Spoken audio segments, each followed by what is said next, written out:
ప్రియ స్నేహితులారా, పాత నిబంధన గ్రంథంలో చిగురు అనేటువంటి మాటని తరచుగా మనం గమనిస్తూ ఉంటాం. అనేక మంది ప్రవక్తలు చిగురు అనేటువంటి ఒక వ్యక్తిని గూర్చి అనేక ప్రవచనాలు చెప్పడం జరిగింది. నిజానికి లేఖనాలు మనం పరిశీలన చేసినప్పుడు ఈ చిగురు అనేటువంటి పదం లేదా ఇంగ్లీష్‌లో బ్రాంచ్ మెస్సియాకి ఇవ్వబడినటువంటి టైటిల్. మెస్సియా అనగా అభిషిక్తుడు, అనగా క్రీస్తు. పాత నిబంధనలో మెస్సియాగా, క్రీస్తుగా వాగ్దానం చేయబడినటువంటి రక్షకునికి, అభిషిక్తునికి ఇవ్వబడినటువంటి ఒక టైటిల్ చిగురు అనేటువంటిది. అయితే ఈ చిగురును గూర్చి అనేకమైనటువంటి మర్మాలు లేఖనాల్లో నిక్షిప్తమై ఉన్నాయి. చిగురుకు సంబంధించినటువంటి ఆ మిస్టరీస్ ఏంటో, మర్మాలేంటో మనం కొన్ని పరిశీలన చేసి కొన్ని సంగతులను గూర్చి ధ్యానం చేద్దాం. మొదటగా యెషయా గ్రంథం 6వ అధ్యాయం 12, 13 వచనాలు చదువుకుందాం. యెహోవా మనుషులను దూరముగా తీసుకొని పోయినందున దేశములో నిర్జనమైన స్థలములు విస్తారమగు వరకును అలాగున జరుగును. దానిలో 10వ భాగము మాత్రం విడువబడినను అదియును నాశనమగును.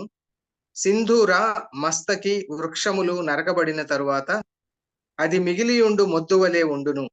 అట్టి మొద్దు నుండి పరిశుద్ధమైన చిగురు పుట్టును. ప్రియులారా, ఇక్కడ సింధూర మస్తకి వృక్షములు నరకబడిన తరువాత మిగిలియుండు మొద్దు వలె అది ఉంటుంది అని ఇక్కడ ప్రవక్త వ్రాశాడు. దేని గురించి మాట్లాడుతా ఉన్నాడంటే, ఇశ్రాయేలు దేశము గురించి మాట్లాడుతా ఉన్నాడు. ఇశ్రాయేలు జాతి గురించి మాట్లాడుతా ఉన్నాడు. ఎందుకు ఇక్కడ వృక్షాలు పేర్కొనబడ్డాయంటే, సొలొమోను కుమారుడైనటువంటి రెహబాము కాలంలో క్రీస్తు పూర్వం 930వ సంవత్సరములో ఐక్య ఇశ్రాయేలు రాజ్యం అనగా 12 గోత్రాల ఐక్య ఇశ్రాయేలు రాజ్యం రెండుగా విడిపోయింది. ఉత్తరాన 10 గోత్రాల ఇశ్రాయేలు రాజ్యంగా, దక్షిణాన 2 గోత్రాల యూదా రాజ్యముగా ఇశ్రాయేలు రాజ్యం రెండుగా విడిపోయింది. ఇశ్రాయేలు యొక్క అవిధేయతను బట్టి 10 గోత్రాల ఉత్తర రాజ్యమైనటువంటి ఇశ్రాయేలు రాజ్యములోని ఇశ్రాయేలు ప్రజలు, వారి రాజులు, వారి నాయకులు, వారి యాజకులు దేవునికి అవిధేయులుగా జీవించిన కారణాన్ని బట్టి దేవుడు అనేక మంది ప్రవక్తల ద్వారా వారిని హెచ్చరించి, వారు మారు మనసు పొందని కారణాన్ని బట్టి, వారు చేస్తున్న విగ్రహారాధన విడిచిపెట్టి జీవము గల దేవుడైనటువంటి యెహోవా వైపు తిరగని కారణాన్ని బట్టి దేవుడు ముందుగానే ప్రవక్తల ద్వారా హెచ్చరించినట్లుగా వారిని అషూరు చెరకు పంపడం జరిగింది. అనగా 10 గోత్రాల ఉత్తర ఇశ్రాయేలు రాజ్యం క్రీస్తు పూర్వం 722వ సంవత్సరంలో అనగా 722 BCలో వారు అషూరు చెరకు కొనిపోబడటం జరిగింది. అప్పటి నుండి కూడా 10 గోత్రాల ఉత్తర ఇశ్రాయేలు రాజ్యం పాడుబడినటువంటి దేశముగా ఉండిపోయింది. అదే విధంగా దక్షిణాన ఉన్నటువంటి 2 గోత్రాల యూదా రాజ్యము కూడా తమ సహోదరులైనటువంటి 10 గోత్రాల ఇశ్రాయేలు రాజ్యానికి జరిగినటువంటి కీడుని చూచి వీరు పశ్చాత్తాపడకుండా, మారు మనసు పొందకుండా వీరు కూడా అవే పాపాలు కొనసాగించిన కారణాన్ని బట్టి క్రీస్తు పూర్వం 605లో ఒకసారి, 597లో ఒకసారి, 586లో చిట్టచివరిగా బబులోను రాజు అయినటువంటి నెబుకద్నెజరు యూదా దేశం మీద దాడి చేసి వారిని ఓడించి యెరూషలేం పట్టణాన్ని తగులుబెట్టించి, యెరూషలేం పట్టణంలో ఉన్నటువంటి దేవుని మందిరాన్ని దోచుకొని దాన్ని కూడా తగలబెట్టించి ప్రజలను బబులోను చెరకు కొనిపోవడం జరిగింది. ఈ విషయాలను కూడా దేవుడు ముందుగానే తన ప్రవక్తలను పంపి హెచ్చరించారు. కానీ ఆ 2 గోత్రాల యూదా ప్రజలు కూడా వినలేదు, మనసు మార్చుకోలేదు, వారి ప్రవర్తన దిద్దుకోలేదు. కాబట్టే దేవుని యొక్క శిక్ష వారి మీదకి వచ్చింది. వారు కూడా BC 586లో చివరిగా బబులోను చెరకు వెళ్ళిపోయారు. 70 సంవత్సరాల బబులోను చెర. 70 సంవత్సరాల చెర తర్వాత వారు తిరిగి వాగ్దాన దేశానికి వచ్చినప్పటికీ కూడా వారు పరాయి పరిపాలన కిందే ఉన్నారు.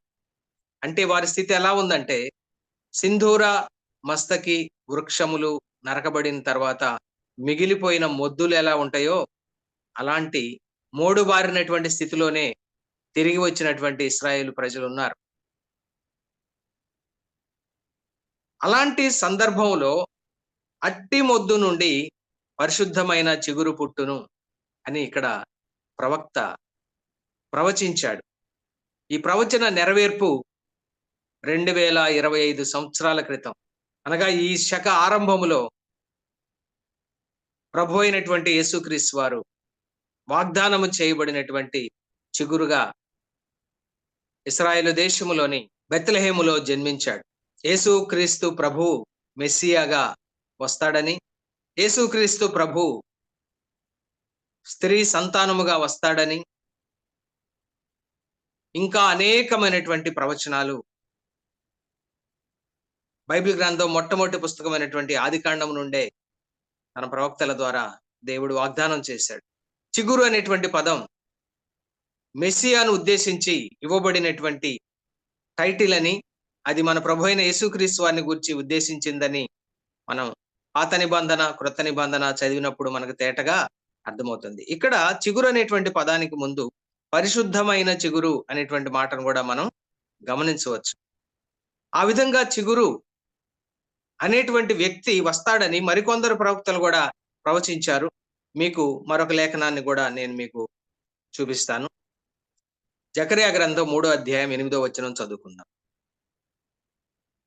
సైన్యములకు అధిపతియగు యెహోవా సెలవిచ్చున్నదేమనగా, ప్రధాన యాజకుడవైన యెహోషువ, నీ ఎదుట కూర్చుండు నీ సహకారులు సూచనలుగా ఉన్నారు. నీవును వారును నా మాట ఆలకింపవలెను. ఏదనగా, చిగురు అను నా సేవకుని నేను రప్పింపబోచున్నాను. ఇక్కడ చూడండి, జకర్యా ప్రవక్త ద్వారా కూడా దేవుడైనటువంటి యెహోవా ఒక వాగ్దానం చేస్తున్నాడు. చిగురు అను నా సేవకుని నేను రప్పించబోతా ఉన్నాను. అనగా ఈ చిగురు అనేటువంటి ఆ సేవకుడు మెస్సియా, అనగా మెస్సియాగా వచ్చిన మన ప్రభు అయిన యేసు, అనగా యేసు అభిషిక్తుడు, యేసు మెస్సియా. జకర్యా ఈ ప్రవచనం చెప్పింది సుమారుగా యేసు ప్రభు వారి భూమి మీద జన్మించడానికి 480 సంవత్సరాల ముందు. అదేవిధంగా యెషయా ప్రభు అయిన యేసుక్రీస్తు వారిని గురించి ఆయన పరిశుద్ధమైన చిగురుగా అభివర్ణించింది BC 750లో, అనగా యేసు ప్రభు వారు రావటానికి 750 సంవత్సరాల పూర్వమే ఆయన ప్రవచించాడు. అయితే ఈ చిగురు అనేటువంటి పదాన్ని గురించి మనం ఆలోచన చేసినప్పుడు, ఈ చిగురు అనేటువంటి పదం ప్రభు అయిన యేసుక్రీస్తు వారిని సూచిస్తా ఉంటే, ఈ చిగురు అనేటువంటి పదము ద్వారా ప్రభు అయినటువంటి యేసుక్రీస్తు వారి యొక్క స్థితిగతులు, ప్రభు అయిన యేసుక్రీస్తు వారి యొక్క గుణ లక్షణాలని ఈ చిగురు అనేటువంటి పదం తెలియజేస్తా ఉంది. అట్టి మొద్దు నుండి పరిశుద్ధమైన చిగురు పుట్టును అన్నాడు కదా యెషయా 6:13లో.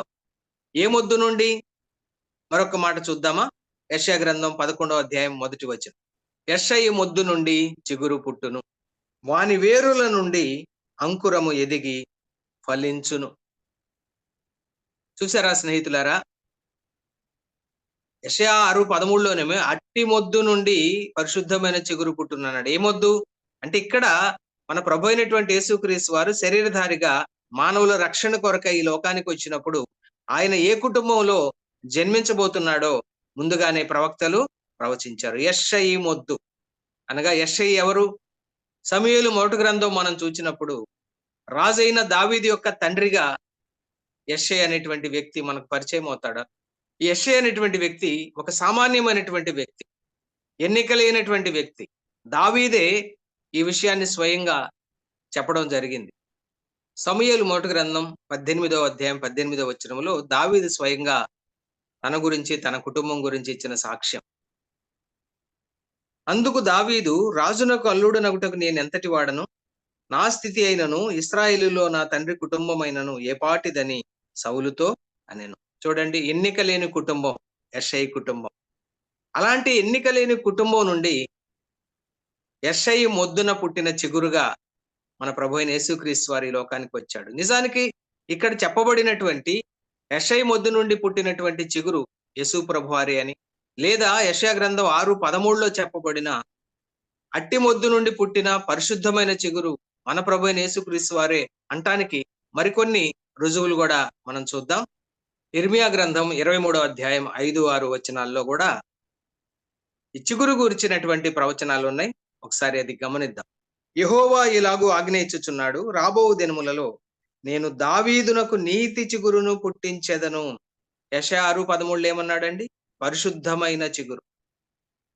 ఇర్మియా 23:5లో ఏమంటున్నాడు? నీతి చిగురు. ఎవరికి పుట్టిస్తాడట? దావీదునకు నీతి చిగురు. యెషయా 11:1లో ఏమన్నాడు? యెషయి మొద్దు నుండి పుట్టిన చిగురు అనగా దావీదు తండ్రి యెషయి. అంటే యేసు ప్రభువారి యొక్క పుట్టుక, మెస్సియాగా వాగ్దానము చేయబడినటువంటి యేసు యొక్క పుట్టుకను గూర్చి ప్రవచనం ఎంత తేటగా ఉందండి. చూడండి, రాబోవు దినములలో నేను దావీదునకు నీతి చిగురును పుట్టించెదను, అతడు రాజై పరిపాలన చేయును, అతడు వివేకముగా నడుచుకొనుచు కార్యము జరిగించును, భూమి మీద నీతి న్యాయములను జరిగించును. అతని దినములలో యూదా రక్షణ నొందును, ఇశ్రాయేలు నిర్భయముగా నివసించును, యెహోవా మనకు నీతి అని అతనికి పేరు పెట్టుదురు. ఇక్కడ ఇర్మియా ప్రవక్త 5వ వచనములోనేమో ప్రభువైన యేసుక్రీస్తు వారి యొక్క మొదటి రాకడ గురించి, చిగురుగా ఆయన రావడం గురించి ప్రవచించాడు. 6వ వచనములో మన ప్రభు అయినటువంటి యేసుక్రీస్తు వారి యొక్క రెండవ రాకడ గురించి కూడా ప్రవచించాడు. రెండవ రాకడలో ఆయన రాజాది రాజుగా రాబోతున్నాడు. ఇశ్రాయేలు ప్రజలను రక్షించటానికి ఈ భూమి మీద రాజాది రాజుగా పరిపాలన చేయడానికి ప్రభు అయిన యేసుక్రీస్తు వారు రెండవసారి రాబోతున్నాడు. ఈ రెండు ప్రవచనాలు కూడా ఇక్కడ ఇర్మియా ద్వారా ప్రవచించబడ్డాయి. అయితే మొదటి రాకడలో ఆయన చిగురుగా, యెషయి మొద్దు నుండి పుట్టిన చిగురుగా, దావీదు యొక్క నీతి చిగురుగా ప్రభు అయిన యేసుక్రీస్తు వారు వాగ్దానం చేయబడ్డాడు. నిజానికి ఇక్కడ చిగురు అనే పదము వాడబడింది కానీ ఆయనే యేసుక్రీస్తు అంటానికి మనకి ఏంటి రుజువు? 2 రుజువులు మీకు చూపిస్తాను. మత్తయి సువార్త 1వ అధ్యాయం 1వ వచనం. అబ్రహాము కుమారుడగు దావీదు కుమారుడైన యేసుక్రీస్తు వంశావళి. ప్రభు అయిన యేసుక్రీస్తు మెస్సియా అయితే ఆయన యొక్క వంశావళి గురించి ఇక్కడ వ్రాయబడింది. మనం ఇప్పుడే 3 ప్రవచనాలు చూసాం. అట్టి మొద్దు నుండి పుట్టిన పరిశుద్ధమైన చిగురు, యెషయి మొద్దు నుండి పుట్టిన చిగురు, దావీదు యొక్క నీతి చిగురు. ఈ 3 మాటలు మనం గమనిస్తే ఇక్కడ ప్రభు అయినటువంటి యేసుక్రీస్తు వారి గురించి అవి చెప్పబడిన మాటలని మనకు అర్థమవుతా ఉంది. ఎందుకంటే అబ్రహాము కుమారుడగు దావీదు కుమారుడు. దావీదు ఎవరు కుమారుడు? యెషయి కుమారుడే. అయితే ఇశ్రాయేలు పితరుడు ఎవరు? అబ్రహాము. అందుకని అబ్రహాము కుమారుడైన దావీదు కుమారుడైన యేసుక్రీస్తు అని ఇక్కడ వ్రాయబడతా ఉంది. మరొక లేఖనాన్ని కూడా మనం చూద్దాం. బైబిల్ గ్రంథంలోని చిట్ట చివరి పుస్తకమైనటువంటి ప్రకటన గ్రంథాన్ని ముగిస్తూ 22వ అధ్యాయం 16వ వచనములో ప్రభు అయిన యేసుక్రీస్తు వారు స్వయంగా చెప్పిన మాటలు ఈ ప్రకటన గ్రంథాన్ని వ్రాసిన యోహాను విని చూచి గ్రంథస్థం చేయడం జరిగింది. చూడండి ప్రభు ఏమంటున్నాడు. సంఘముల కోసము ఈ సంగతులను గూర్చి మీకు సాక్ష్యం ఇచ్చుటకు యేసు అను నేను నా దూతను పంపి ఉన్నాను. చూడండి, స్పష్టంగా చెప్తున్నాడు. ఈ ప్రకటన గ్రంథంలోని సంగతులను యోహానుకు సూచించటం కొరకు యేసు అను నేను నా దూతను పంపి ఉన్నాను అంటూ ఇంకా ఏమంటున్నాడంటే యేసు ప్రభువారు, నేను దావీదు వేరు చిగురును, సంతానమును, ప్రకాశమానమైన వేకువ చుక్కయునై ఉన్నాను. ఆహా, ప్రభువును గురించి వ్యక్తిగత సాక్ష్యం. ఆయన ఏమై ఉన్నాడట? దావీదు వేరు చిగురు. చూడండి, మనము యెషయా గ్రంథంలోని ప్రవచనం, అదేవిధంగా ఇర్మియా గ్రంథంలోని ప్రవచనం, ఇవి కలిపి చూసుకున్నప్పుడు అట్టి మొద్దు నుండి పుట్టిన పరిశుద్ధమైన చిగురు, యెషయి మొద్దు నుండి పుట్టిన చిగురు, దావీదు వేరు చిగురు, దావీదు నీతి చిగురు,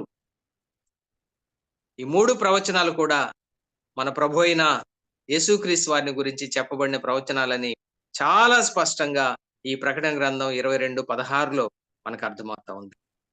అలాగైతే యెషయా మాత్రమే చిగురు అని మెస్సియాకు టైటిల్ ఇచ్చాడా? ఇర్మియా మాత్రమే చిగురు అనే టైటిల్ యేసు ప్రభుకి ఇచ్చాడా? మరొక ప్రవక్త కూడా ఏం మాట్లాడుతున్నాడో మనం చూద్దాం. జెకర్యా 3:8 ప్రధాన యాజకుడైన యెహోషువ, నీ ఎదుట కూర్చుండు నీ సహకారులు సూచనలుగా ఉన్నారు. నీవును వారును నా మాట ఆలకింపవలెను. ఏదనగా చిగురు అను నా సేవకుని నేను రప్పింపబోవుచున్నాను. చిగురు అను నా సేవకుని నేను రప్పింపబోవుచున్నాను. చూడండి, యేసు ప్రభు వారు పుట్టక ముందే ప్రవక్తలు ఎంత స్పష్టంగా ప్రవచించారండి. దేవుడు తన యొక్క అభిలాషను, తన యొక్క ఉద్దేశాన్ని, తన యొక్క చిత్తాన్ని, తన యొక్క ప్రణాళికను తన ప్రవక్తల ద్వారా ఈ మానవాళికి తెలియజేశాడు. అంటే చిగురుగా దేవుని సేవకుడుగా ప్రభువైన యేసుక్రీస్తు వారు 2025 సంవత్సరాల క్రితం ఈ లోకానికి శరీరధారిగా వచ్చాడు అని ఈ ప్రవచనాలు రుజువు చేయిస్తా ఉన్నాయి. నిజానికి పాత నిబంధన గ్రంథంలో ప్రభువైన యేసుక్రీస్తు వారిని గూర్చినటువంటి ప్రవచనాలు సుమారుగా 300కు పైచిలుకుండగా యేసు ప్రభు వారి యొక్క మొదటి రాకడలోనే 300 ప్రవచనాలు నెరవేరినాయండి. ఈ విషయాన్ని స్వయంగా యేసు ప్రభు వారు కూడా చెప్పాడు. లూకా సువార్త 24వ అధ్యాయం 25, 26, 27 వచనాల్లో ఎమ్మాయు మార్గములో నడుస్తున్నటువంటి ఇద్దరు శిష్యులతో కలిసి సర్వమానవాళి కొరకు సిలువలో ప్రాణం పెట్టి చనిపోయి పునరుద్ధానుడై లేచిన, విజయ వీరుడుగా లేచిన పునరుద్ధాన ప్రభు వారితో కలిసి నడుస్తూ వారితో మాట్లాడినటువంటి మాటల్లో మోషేయు సమస్త ప్రవక్తలను మొదలుకొని లేఖనాలన్నిటిలో కూడా తనను గూర్చినటువంటి వచనముల యొక్క భావము ఆ ఇద్దరు శిష్యులకు తెలియచేయడం జరిగింది. అదేవిధంగా లూకా సువార్త 24వ అధ్యాయం 44 నుండి 46 వచనాల్లో యేసు ప్రభువారు మేడగదిలో ఉన్నటువంటి తన శిష్యులతో మాట్లాడుతూ మోషే ధర్మశాస్త్రములోను ప్రవక్తల గ్రంథములలోను కీర్తనలలోను నన్ను గూర్చి వ్రాయబడినవన్నీ నెరవేరవలెనని నేను మీ యొద్ద ఉండినప్పుడు మీతో చెప్పిన మాటలు నెరవేరినవని వారితో చెప్పాను. చూడండి, అంటే ప్రవక్తలు పాత నిబంధన గ్రంథములో ఆదికాండం మొదలుకొని మలాకీ గ్రంథం వరకు యేసు ప్రభువారిని గూర్చి ప్రవచించినటువంటి ప్రవచనాలన్నీ కూడా నెరవేరినవి.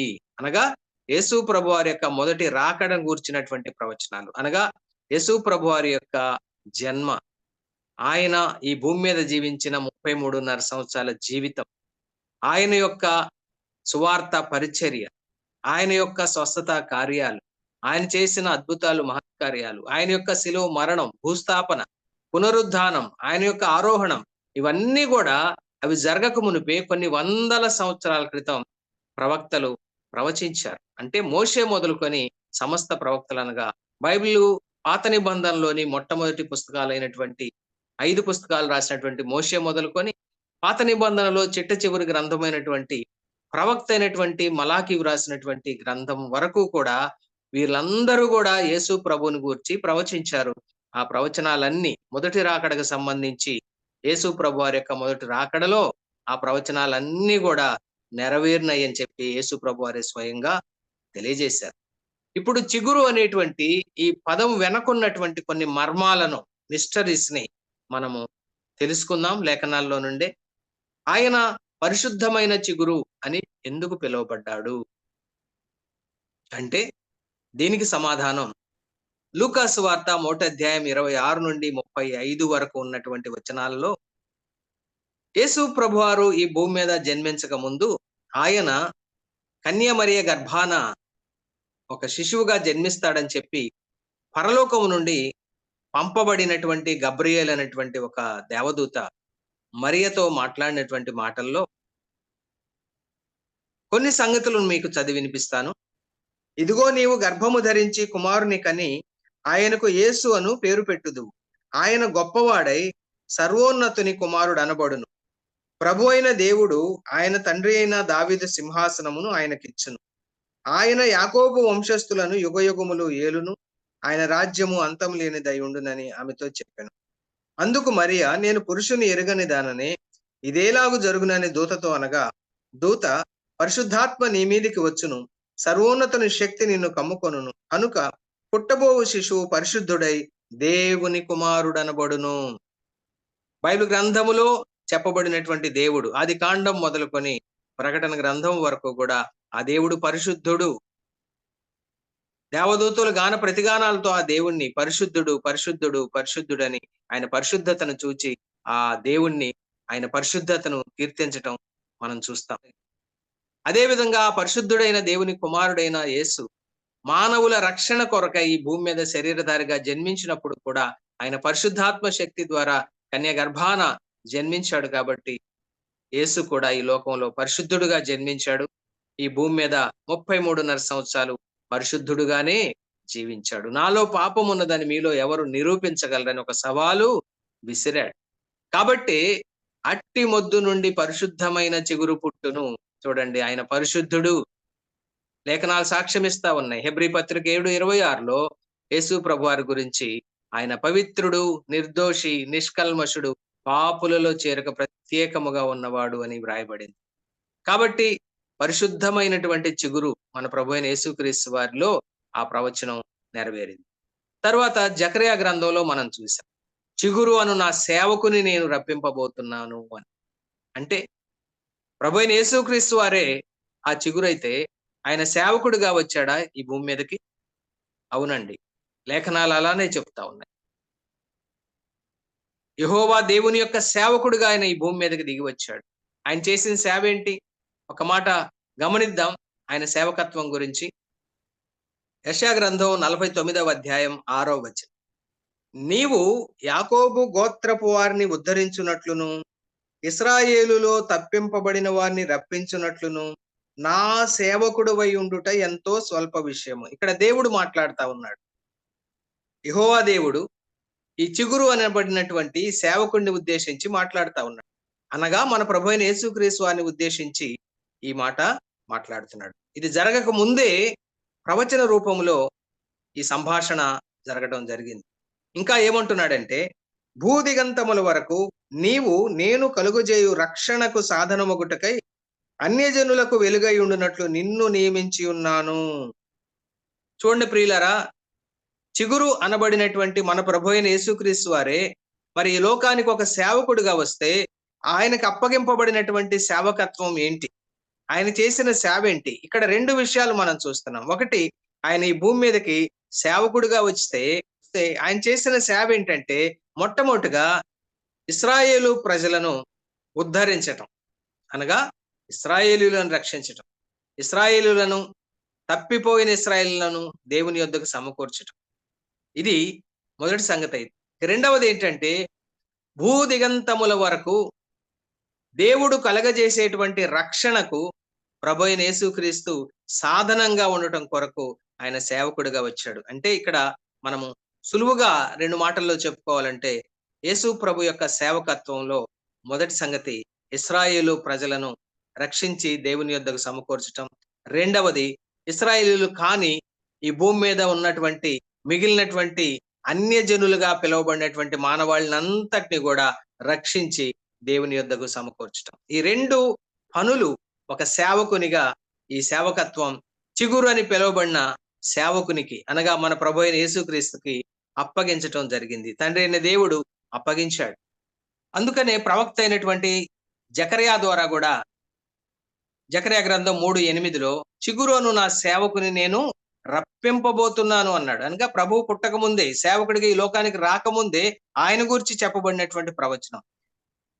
ప్రభు అయినటువంటి యేసుక్రీస్తు వారి యొక్క సేవకత్వాన్ని గురించి ఎరిగినటువంటి అపోస్తుడైన పౌలు ఏమన్నాడంటే, ఫిలిప్పీ పత్రిక 2వ అధ్యాయం 6 నుండి 11 వచనాల్లో, ఆయన దేవుని స్వరూపం కలిగిన వాడై ఉండి దేవునితో సమానముగా ఉండుట విడిచిపెట్టకూడని భాగ్యమని ఎంచుకోలేదు, కానీ మనుష్యుల పోలికగా పుట్టి దాసుని స్వరూపము ధరించుకొనెను. దాసుడు అనగా సేవకుడు. చిగురను నా సేవకుని నేను రప్పించబోతున్నానని చెప్పి పాత నిబంధన ప్రవచనమైతే, ఈ క్రొత్త నిబంధనలో ఆయన వచ్చిన తర్వాత, దేవుని చేత రప్పింపబడిన తర్వాత, ఆయన జీవితం కళ్ళారా చూసినటువంటి శిష్యులు, అదే విధంగా ప్రభు అయిన యేసుక్రీస్తు వారిని గూర్చిన సంగతులన్నీ ఎరిగినటువంటి అపోస్తుడైన పౌలు ఇప్పుడు ఏమంటున్నాడంటే, ఆ సేవకుని యొక్క సేవా జీవితాన్ని ఎరిగి పౌలు ఈ విధంగా మాట్లాడుతున్నాడు. మనుషుల పోలికగా పుట్టి దాసుని స్వరూపం ధరించుకున్నాడని. అంత మాత్రమే కాదు, ఆయన ఆకారమందు మనుషునిగా కనబడి, అనగా మన ప్రభువైన యేసుక్రీస్తు వారు ఆకారమందు మనుషునిగా కనబడి మరణం పొందినంతగా, అనగా శిలువ మరణం పొందినంతగా ఆయన విధేయుడయ్యాడు అన్నాడు. శిలువ మరణం పొందినంతగా విధేయుడవటం మాత్రమే కాదు, తన్ను తాను తగ్గించుకొనెను. సృష్టికర్త, సమస్తానికి యజమాని, సర్వమును కలగజేసినటువంటి వాడు, సర్వమునకు అధికారి అయినటువంటి వాడు, మానవుల రక్షణ కొరకై ఆ ప్రభువైన యేసుక్రీస్తు వారు చిగురు అనేటువంటి సేవకుడిగా ఈ లోకానికి వచ్చాడు. చిగురు అనే పదం మన ప్రభువైన యేసుక్రీస్తు వారి యొక్క తగ్గింపును చూపిస్తా ఉందండి. నిజానికి ఒక మొద్దు నుండి ఒక చిగురు పుట్టింది అనుకోండి, ఆ చిగురు ఎన్నిక లేనిదిగా ఉంటుంది. అలానే మన ప్రభువైన యేసుక్రీస్తు ఈ భూమి మీద జన్మించినప్పుడు ఒక వడ్లవాని ఇంట ఆయన జన్మించాడు. దావీదు సంతానముగానే జన్మించాడు గాని అప్పటికి వారికి రాజ్యము లేదు, రాజు లేడు. పరాయి పరిపాలన, అనగా రోమియోల పరిపాలన కింద వారు మ్రగ్గుతూ ఉన్నారు. ఇశ్రాయేలు ప్రజలందరూ కూడా యేసు ప్రభువారు ఈ భూమి మీద జన్మించినప్పుడు ఒక హోప్‌లెస్ కండిషన్ లో ఉంది ఇశ్రాయేలు జాతి. అనగా ఒక అట్టి మొద్దు నుండి పరిశుద్ధమైన చిగురు పుట్టునని మనం చూసాం.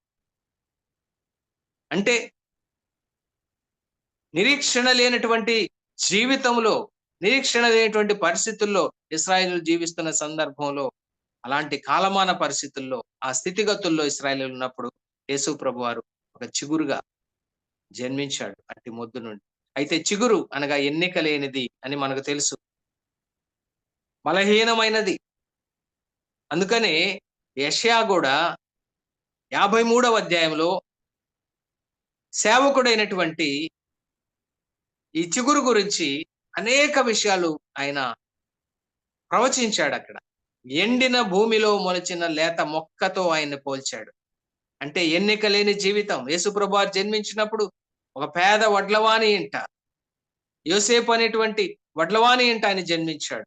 ప్రియులారా, చిగురు అనేటువంటి పదం మన ప్రభు అయిన యేసుక్రీస్తు వారికి మెస్సియాకు ఇవ్వబడిన టైటిల్ అయితే, ఈ చిగురు అనేటువంటి పదం మనకి ఎన్ని భావాలని, ఆయన యొక్క గుణ లక్షణాలని సూచిస్తుందో కొన్ని మాటలు మీకు జ్ఞాపకం చేస్తాను. చిగురు అనేటువంటి ఈ పదం యేసయ్య యొక్క తగ్గింపును సూచిస్తాం.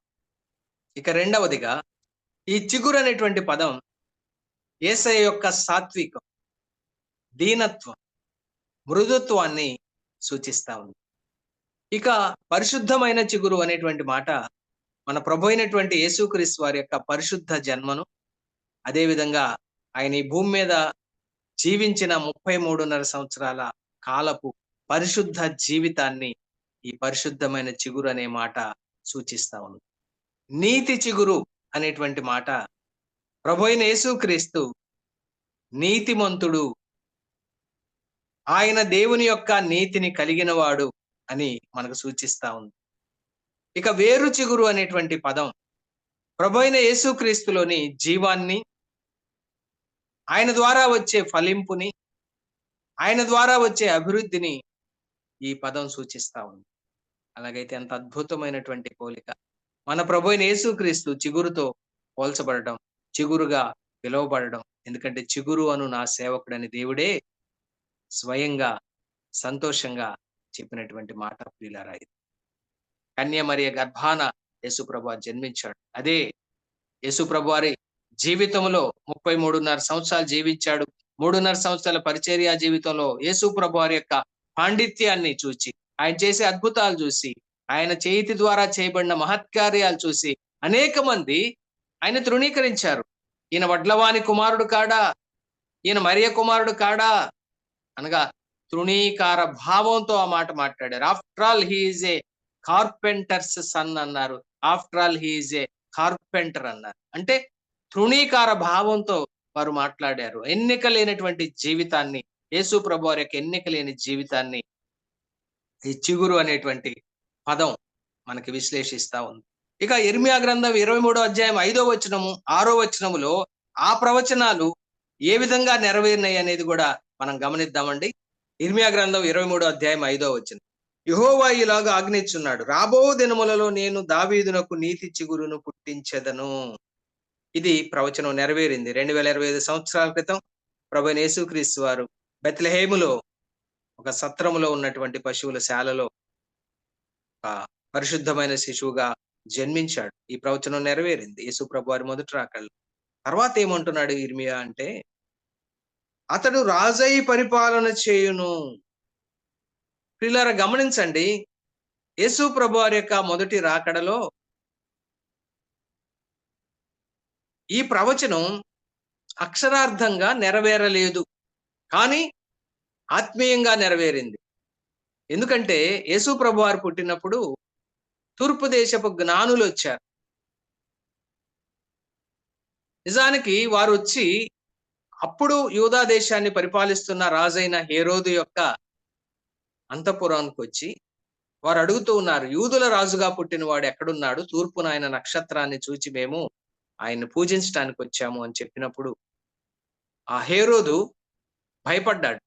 ఇదేంటి, రాజు నేనుంటే యూదుల రాజుగా పుట్టినవాడు ఎక్కడున్నాడని వీరు అడుగుతూ ఉన్నారు అని చెప్పి అప్పటికప్పుడే తన మనసులో ఆ యూదుల రాజుగా పుట్టినటువంటి ఆ శిశువును సంహరించాలనేటువంటి ఒక దురుద్దేశాన్ని మనసులో కలిగిన వాడే అతడు ఎక్కడ పుడతాడో అని ప్రధాన యాజకులను, ప్రజలలోని శాస్త్రులను పిలిపించి యూదుల రాజుగా పుట్టే వ్యక్తి ఏ ప్రదేశంలో పుడతాడని చెప్పి వారిని అడిగినప్పుడు వారు లేఖనాలని పరిశోధించి మీకా గ్రంథం 5వ అధ్యాయం 2వ వచనంలో రాయబడినట్లుగా, యూదయ దేశపు బెత్లెహేమా, నీవు యూదా ప్రధానులలో ఎంత మాత్రమును అల్పమైన దానవు కావు.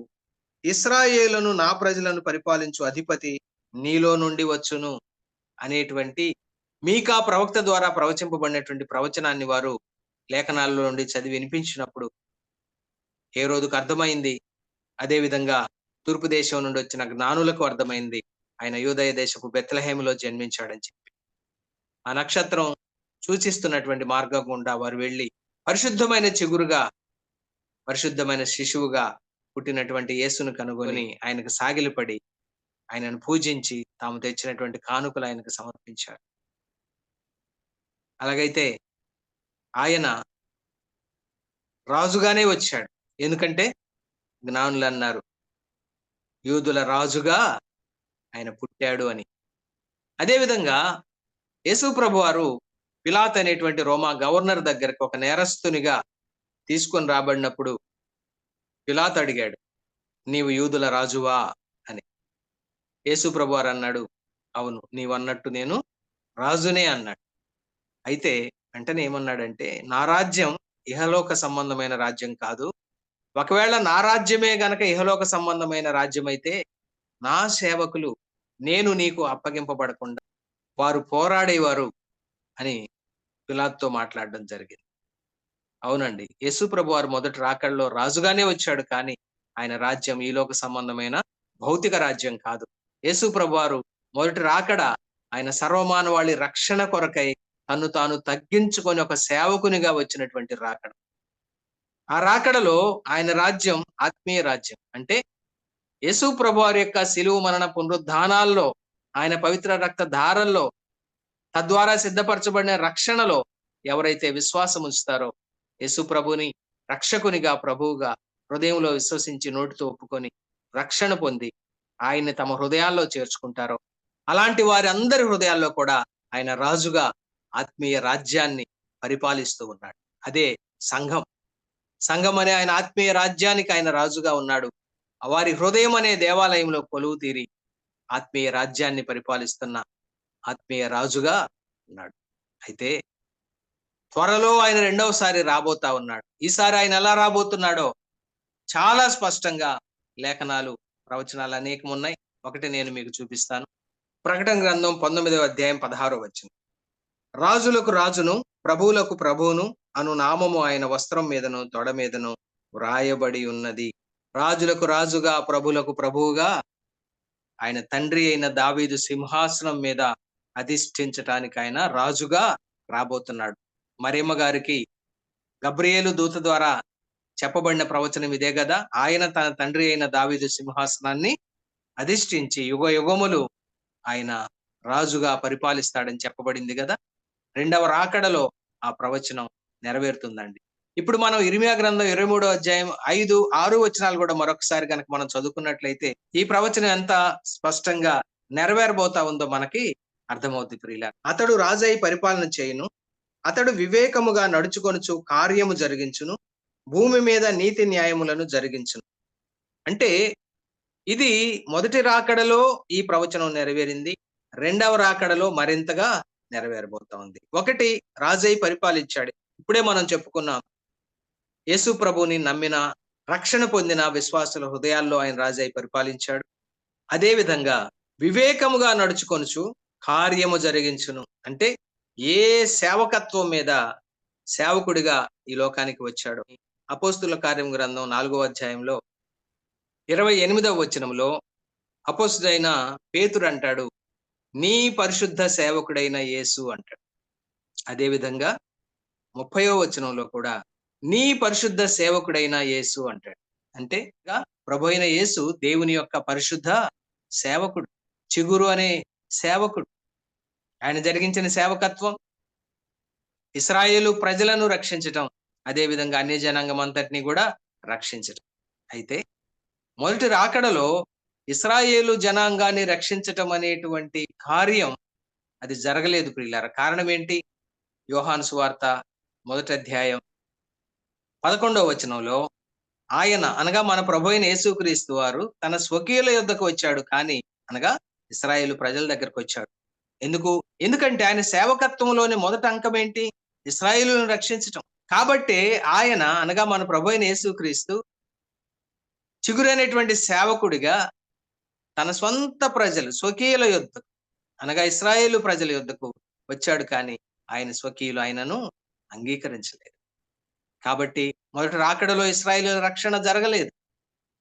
అంటే ఒక జాతిగా ఇశ్రాయేలు రక్షణ పొందటం, మనుషులుగా వ్యక్తులుగా అనేక మంది మొదటగా రక్షించబడింది యేసు ప్రభువును నమ్ముకుంది ఇశ్రాయేలీలే. యేసు ప్రభు వారు శరీరధారిగా భూమి మీద జీవించిన దినాల్లో ఆయన 12 మంది శిష్యులు కూడా ఇశ్రాయేలీలే. కానీ ఒక జాతిగా ఇశ్రాయేలు ప్రజలు రక్షణ పొందలేదు మొదటి రాకడలో. కానీ యేసు ప్రభు వారి సేవకత్వం అనగా చిగురు అనేటువంటి సేవకుని యొక్క సేవకత్వంలో రెండవ అంకం అన్య జనాంగం యొక్క రక్షణ. ఎప్పుడైతే వీళ్ళు తృణీకరించారో ఇశ్రాయేలు ప్రజలు, ఆయన స్వకీయులు ఆయన అంగీకరించలేదో, వెంటనే యోహాను సువార్త 1వ అధ్యాయం 12వ వచనంలో ఏమని రాయబడిందంటే, తన్ను ఎందరు అంగీకరించెదరో. ఇక యూదుల ప్రస్తావన లేదు, అన్యుల ప్రస్తావన లేదు. ఎవరు అంగీకరిస్తే వారు, అనగా యూదులు తిరస్కరించారంటే అంగీకరించిన వారు ఎవరు? అన్య జనాంగమే. కాబట్టి తన్ను ఎందరు అంగీకరించెదరో అనగా తన నామమందు విశ్వాసం ఉంచిన వారికి దేవుని కుమారులగుటకు ఆయన అధికారము అనుగ్రహించాడు. ఈనాడు అన్య జనాంగమైనటువంటి మనం మన ప్రభువైన యేసుక్రీస్తు వారి నామములో విశ్వాసం ఉంచి రక్షణ పొందటానికి, ఆయన కుమారులుగా, దేవుని కుమారులుగా, కుమార్తెలుగా చేయబడ్డానికి దేవుడే ఒక అధికారం ఇచ్చాడని.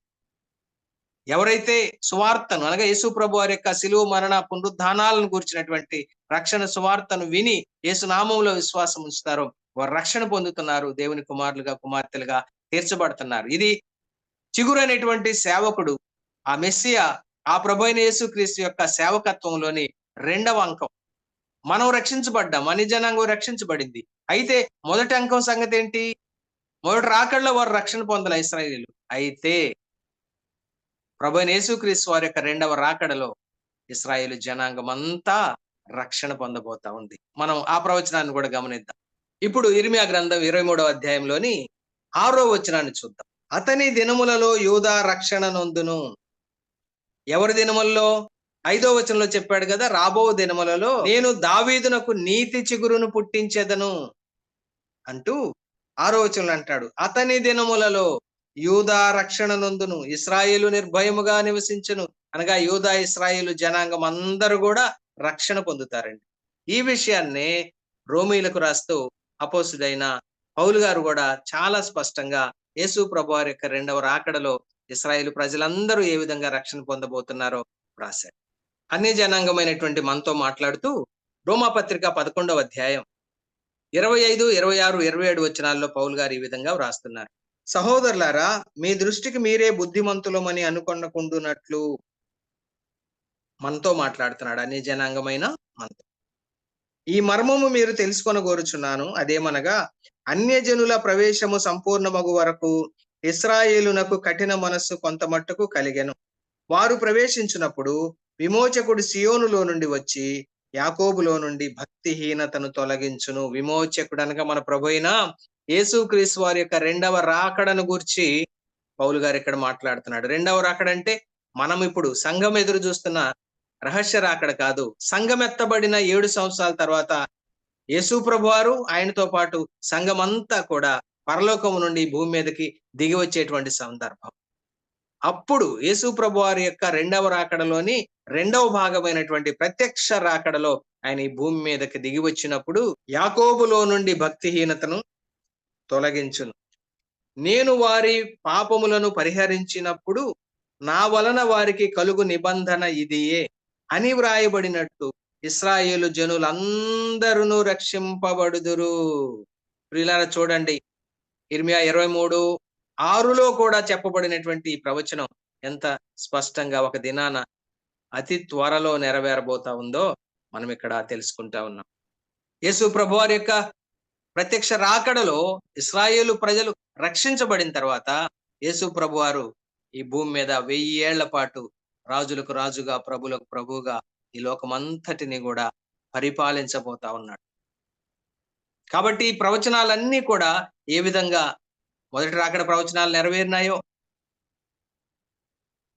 చెప్పింది చెప్పినట్లుగా ఏ విధంగా నెరవేరినాయో, అదే విధంగా యేసు ప్రభు వారి యొక్క రెండవ రాకడను గురించినటువంటి ప్రవచనాలు కూడా చెప్పింది చెప్పినట్లుగా ఖచ్చితంగా నెరవేరుతాయనేటువంటి దృఢ విశ్వాసంతో మనం అందరం కూడా ఎదురు చూస్తూ ఉన్నాం. ఇక యేసు ప్రభు వారిని గురించి చిగురు అనేటువంటి పేరుతో ప్రవచించినటువంటి జకర్యా మరొక విషయాన్ని కూడా ప్రవచించడం జరిగింది. అదేంటో కూడా మనం చూద్దాం. జకర్యా గ్రంథం 6వ అధ్యాయం 12వ వచనం. సైన్యములకు అధిపతియగు యెహోవా సెలవిచ్చున్నదేమనగా, చిగురు అను ఒకడు కలడు, అతడు తన స్థలములో నుండి చిగుర్చును. చూసారా ప్రియులారా, చిగురు అనేటువంటి ప్రవచనం. అదే విధంగా తన స్థలములో నుండి చిగుర్చును. ఎక్కడైతే దేవుడు ఆయనకి స్థలాన్ని నియమించాడో, నిర్ణయించాడో, స్థలము నిర్ణయించబడింది, కుటుంబం నిర్ణయించబడింది, వంశము నిర్ణయించబడింది, అనగా ఆయన యొక్క వంశావళి నిర్ణయించబడింది. ఆ నిర్ణయించబడిన విధముగానే యెషై మొద్దు నుండి పుట్టిన పరిశుద్ధమైన చిగురుగా ఆయన ఈ లోకానికి వచ్చాడు. అయితే ఇక్కడ మరొక మాట జకర్యా మాట్లాడుతున్నాడు. ఏంటది? అతడు యెహోవా ఆలయమును కట్టును. అతడు యెహోవా ఆలయమును కట్టును. అలాగైతే యేసు ప్రభు వారు 2025 సంవత్సరాల క్రితం ఈ భూమి మీద శరీరధారిగా జన్మించి 33.5 సంవత్సరాలు ఈ భూమి మీద జీవించి మానవులందరి రక్షణ కొరకు, పాప క్షమాపణ కొరకు సిలువలో ఆయన బలియాగమై చనిపోయి తిరిగి పునరుద్ధానుడై లేచి పరలోకానికి ఆరోహణుడై వెళ్ళాడు. మరి ఆయన ఏ ఆలయాన్ని భౌతికంగా కట్టినట్టు ఎక్కడ కనబడలేదే. నిజానికి యేసు ప్రభు వారు జీవించున్న దినాల్లో యెరూషలేములో జెరుబ్బాబెలు, యెహోషువ నాయకత్వంలో కట్టబడి హేరోదు కాలంలో అభివృద్ధి పరచబడినటువంటి, రెనోవేట్ చేయబడినటువంటి, డెకరేట్ చేయబడినటువంటి, రీఫర్బిష్ చేయబడినటువంటి పెద్ద దేవాలయం ఉంది. ఇక ప్రభు ఏం దేవాలయం కట్టలేదు. మరి అతడు యెహోవా ఆలయమును కట్టును అంటూ జకర్యా 6:13లో కూడా ఏమంటున్నాడంటే, అతడే యెహోవా ఆలయమును కట్టును. చూడండి, అతడే యెహోవా ఆలయమును కట్టును. మరి ఇంత స్పష్టంగా ప్రవచనం ఉన్నప్పుడు ఆ ప్రవచనం నెరవేరాలి కదా. యేసుప్రభు వారు ఏమన్నాడు? తన గూర్చిన ప్రవచనాలన్నీ నెరవేరినాయి అని చెప్పాడు. మరి అలాగైతే ఈ ప్రవచనం కూడా నెరవేరాలి కదా. ఆయన ఆలయం కట్టాలి కదా. ఎస్, ఆయన ఆలయం కట్టాడండి. ఏం ఆలయం కట్టాడో మనం క్రొత్త నిబంధన నుండి గమనిద్దాం. అపోస్తుడైన పౌలు తిమోతికి రాసినటువంటి మొదటి పత్రిక 3వ అధ్యాయం 15వ వచనం. అయినను నేను ఆలస్యము చేసిన ఎడల దేవుని మందిరములో, అనగా చూడండి, అయినను నేను ఆలస్యం చేసిన ఎడల దేవుని మందిరంలో, అనగా దేవుని ఆలయములో, అనగా అంటే దేవుని మందిరం ఏంటో చెప్తున్నాడు, దేవుని ఆలయం అంటే ఏంటో చెప్తున్నాడు. అనగా జీవము గల దేవుని సంఘములో జనులు ఎలాగూ ప్రవర్తింపవలెనో అది నీకు తెలియవలనని ఈ సంగతులు నీకు రాయుచున్నాను. ఆ సంఘము అంటే దేవుని ఆలయము సంఘమే. జీవము కలిగినటువంటి దేవుని సంఘం. అంటే ఈ సంఘాన్ని కట్టింది ఎవరు? మత్తయి సువార్త 16:18లో యేసు ప్రభువారు పేతురుతో మాట్లాడుతూ ఒక మాట అన్నాడు. ఈ బండ మీద నా సంఘమును కట్టుదును. అవునండి, యేసు ప్రభువారు సంఘాన్ని కట్టాడు. తన శరీరాన్నే మన రక్షణ కొరకై శిలువ మీద బలిగా అర్పణగా అర్పించి పవిత్ర రక్తధారలు చిందించి చనిపోయి తిరిగి లేచి తాను శిలువలో కార్చిన రక్తధారలను వెలగా చెల్లించి తనను విశ్వసించినటువంటి మనుషులను కొని వారిని సంఘముగా సమకూర్చాడు. దేవుని ఆలయాన్ని కట్టాడు. సంఘం అనే శరీరానికి ఆయనే శిరస్సు. అపోస్తుల కార్యముల గ్రంథం 20వ అధ్యాయం 28వ వచనములో దేవుడు తన స్వరక్తమిచ్చి సంపాదించిన తన సంఘము అని వ్రాయబడింది అక్కడ. అంటే ఆయనే తన రక్తాన్ని వెలగా చెల్లించి ఆ సంఘాన్ని సంపాదించాడు. అనగా ఆ దేవుని మందిరాన్ని కట్టాడు. ఆ ఆలయాన్ని ఆయన కట్టాడు. అంటే జకర్యా గ్రంథం 6వ అధ్యాయం 12, 13లో రాయబడినటువంటి అతడు యెహోవా ఆలయమును కట్టును, అతడే యెహోవా ఆలయమును కట్టును అనేటువంటి ప్రవచనం కూడా 100% నెరవేరిందండి. సంఘం అనే దేవుని ఆలయాన్ని ఆయన కట్టాడు. అట్టి సంఘములో అట్టి ఆలయములో నీవు నేను యేసయ్యను నమ్మి రక్షణ పొందిన నీవు నేను పాలి భాగస్తులుగా ఉన్నాం. మనం కూడా సజీవమైన రాళ్ల వలె ఉండి ఆత్మ సంబంధమైన మందిరంగా కట్టబడుతూ ఉన్నాం. ఈ విధంగా ప్రతి దినం కూడా యేసు ప్రభువును నమ్మి రక్షణ పొందిన వారు ఆ సంఘములో ఆలయంలో చేర్చబడుతూ ఉన్నారు. ఎందుకు? దేవునికి అనుకూలమైన ఆత్మ సంబంధమైన బలులు అర్పించడానికి కట్టబడినటువంటి ఆత్మ సంబంధమైన మందిరమే దేవుని సంఘం, జీవము కలిగిన దేవుని సంఘం. కాబట్టి ఈ ప్రవచనం కూడా నెరవేరింది. తర్వాత మరొక మాట కూడా చూడండి. జకర్యా 6:13లో మిగిలినటువంటి వచనాన్ని కూడా నేను చదువుతున్నాను, జాగ్రత్తగా గమనించండి. ఈ ప్రవచనం చూసుకున్న తర్వాత మనం క్లుప్తంగా మనము ఈ వర్తమానాన్ని ముగించుకుందాం. అతడే యెహోవా ఆలయమును కట్టును, అతడు ఘనత వహించుకొని సింహాసనాసీనుడై ఏలును. చూడండి, రెండవ రాకడలో సింహాసనం మీద అధిష్ఠించేటువంటి ఆ దృశ్యాన్ని కూడా ముందుగానే జకర్యా కూడా ప్రవచిస్తున్నాడు. సింహాసనాసీనుడై అతడు యాజకత్వం చేయగా అనే మాట మనం చూస్తున్నాం. అలాగైతే మన ప్రభువు రాజు మాత్రమే కాదు, ఆయన యాజకుడని కూడా మనం చూస్తున్నాం. ఎలాంటి యాజకుడు? హెబ్రీ పత్రిక 7:26లో పౌలు గారు అన్నాడు, ఆయన పవిత్రుడు, నిర్దోషి, నిష్కల్మషుడు, పాపుల్లో చేరక ప్రత్యేకంగా ఉన్నవాడు, ఆకాశ మండలముల కంటే మిక్కిలి హెచ్చైన ప్రధాన యాజకుడని అక్కడ పౌలు గారు చాలా స్పష్టంగా రాశాడు.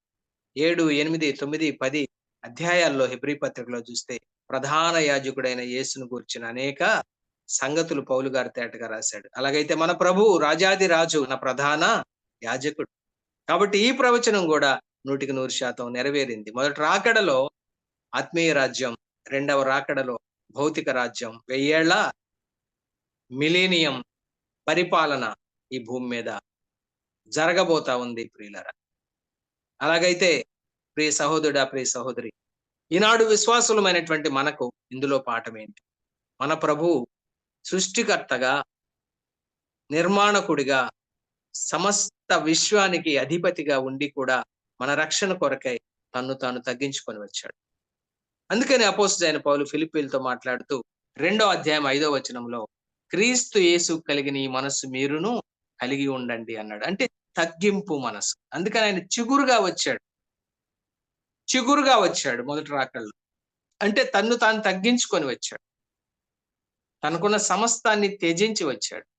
ఏమీ లేనివాడుగా తన్ను తాను చేసుకున్నాడు. అలాగైతే మనకి ఈ మనస్సు ఉండాలి. మనల్ని మనం హెచ్చించుకోకూడదు. ప్రభు ఏ విధంగా తన్ను తాను తగ్గించుకున్నాడో, తత్కారణంగా ఏ విధంగా హెచ్చింపబడ్డాడో ఫిలిప్పీ పత్రిక 2వ అధ్యాయం 10, 11 వచనాల్లో పౌలు స్పష్టంగా రాశాడు.